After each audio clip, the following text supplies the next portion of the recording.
कभी ना कभी आपने कहीं न कहीं ज़रूर सुना होगा कि ये चीज़ तो आधी रात का गहना होती है।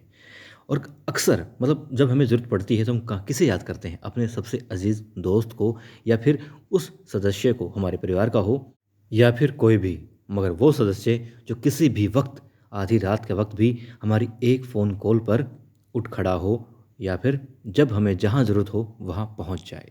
बस इसीलिए अब ये बातें मैं आपसे क्यों कर रहा हूँ क्योंकि युवराज खंडेराव को इस वक़्त ऐसे ही इंसान की या फिर वस्तु की आवश्यकता थी और वो उस समय खरी भी उतरी।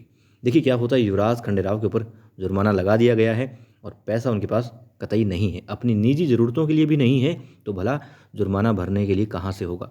गुन्नू जी पेशकश करते हैं कि मैं कोई मदद करूँ क्योंकि तुम्हारे पास तो पैसा है नहीं।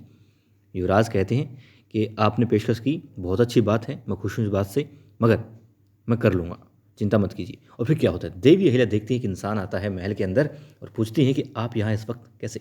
और वो कोई जौहरी लग रहा है या फिर कोई साहूकार टाइप लग रहा है। और देवी अहिल्या जब पूछती है कि आप यहाँ इस वक्त कैसे, तो वो कहते हैं कि कुछ लेन देन के विषय में युवराज ने बुलाया है।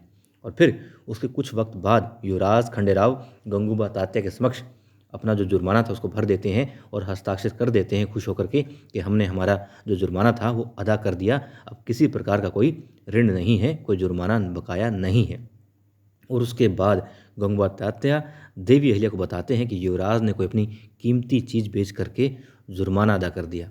जुर्माना अदा कर दिया है मगर कोई कीमती चीज़ बेची है। और क्या हो सकती है वो कहते हैं, उन्हें लगता है क्योंकि उन्होंने देखा था जिस वक्त युवराज खंडेराव हस्ताक्षर कर रहे थे कि मैंने जुर्माना भर दिया है, उस वक्त उनके हाथों को उन्होंने अच्छे से देखा और उसमें एक अंगूठी गायब मिली।